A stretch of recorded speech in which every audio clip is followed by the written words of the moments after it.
I recall a motto or an attitude from when I was young. Our goal should be that we should work so that we could live, not live so that we could work. Working only to have what we need offers us the freedom to be who we're meant to be. But even that goal has an underlying fear that we need to be aware of. And so often we get trapped in that fear of not having what the other person has. Because if we work just to live, we may not have as much as everyone else. So we can get trapped in that fear. The Beatitudes, the Beatitudes, the attitudes of being, help us to fight our fears so that we can embrace true freedom. The antidote to fear of being looked down upon is poverty of spirit. Mourning frees us from the feeling of being powerless in the face of bad situations and allows us to embrace the good along with the bad and to find opportunities to change and pursue change. Another beatitude that helps us to make an ordinary life extraordinary is the one on meekness. Now, this is a difficult one to understand. There are two definitions of meekness in Webster Merriam. The first one is enduring injury with perseverance and patience and without resentment. And then the second one is being deficient in spirit and courage, being submissive. Now, most of us, I would believe, don't want to be looked at as submissive or lacking courage. Our culture is all about personal strength. I am man, I will roar, or I am woman, I will not be oppressed.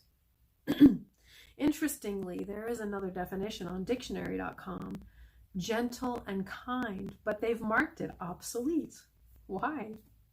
If we look at the context of when this particular attitude was suggested in the time of Jesus, maybe we should take a look more at that obsolete definition of gentleness and kindness and focus on that and focus on enduring with patience. I watched a period movie recently, a scene between a man and a woman who were potentially going to become married. The woman was serving the man, and in all her actions, she was supremely attentive to him. And it was amazing how the expression of her attentiveness and her love was powerful in securing her potential mate. Now, some might interpret her role as having been submissive, but in the acceptance of her role, she had a power that was quite dizzying. Her attentiveness, her gentleness, her perseverance won that man over. But our culture values courage and fight in the face of anything, even tricks us into paying thousands of dollars to fight courageously diseases that don't have real hope of positive outcome. We are not encouraged to fight with meekness, with acceptance, submission, if you will, to, for example, a disease, making lifestyle changes that require patience and perseverance that could have a far more positive impact on us and our families. I have two examples. Both of them are my mom. The doctor once told my mom that she needed to take cholesterol medication. And my mom's response to him was to take authority over her life rather than to submit to the doctor. And she decided a lifestyle change instead of the pill. And it was successful. Then when she was diagnosed later with cancer, she submitted to the disease in the sense that she accepted it. And yes, she had it treated, but she listened to her body. And when it no longer made sense, she understood when the time came to let it go. Her examples of docility to her humanity taught us far more, taught her children far more, had she just agreed to go with whatever the medical community might have suggested. Still, the virtues of gentleness, kindness, patience, perseverance, they give us pause to fear the reactions of others. We might be seen as weak if we exercise those types of attitudes, particularly in settings where we're expected to be somewhat vociferous, like in the work environment. We want to be seen as being in control of our lives and having influence and power over others. And being knowledgeable, being a fighter. Meekness seems like it might be counter to these goals. But Jesus could not be accused of being deficient in spirit or weak. He modeled power through meekness and made folks scratch their heads. His disciples thought that Jesus was going to overthrow the ruling class or bring the unjust Pharisees to their knees in embarrassment. Maybe Judas even thought, if they arrest him, Jesus will realize that he has to fight and stop being such a pansy.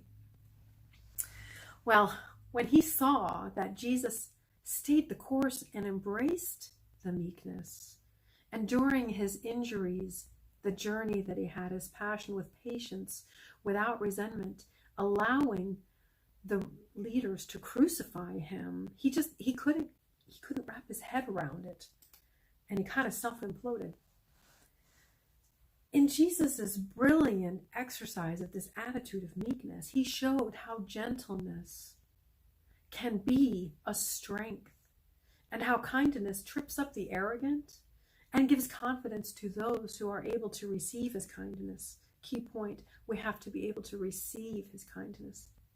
Jesus shows how docility, properly used, can seal a deal, can win a far greater victory than coming into a situation with a sword.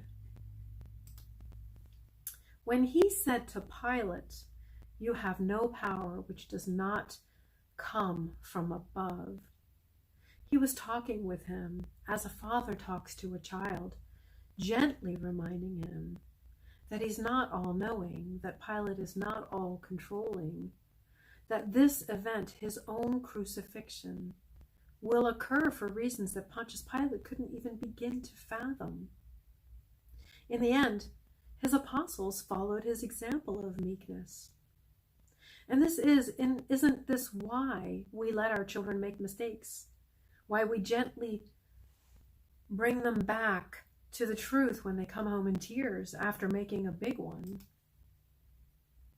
We're called to be countercultural, to embrace the freedom from the dictates of our culture.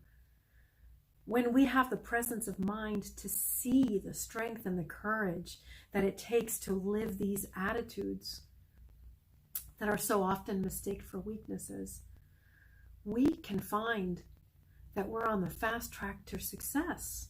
And I dare say a success that we might never even have envisioned, and one that truly works for the good of the many.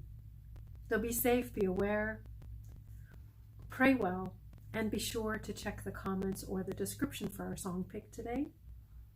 And have a beautiful and wonderful day. And don't forget to share and comment. Thank you.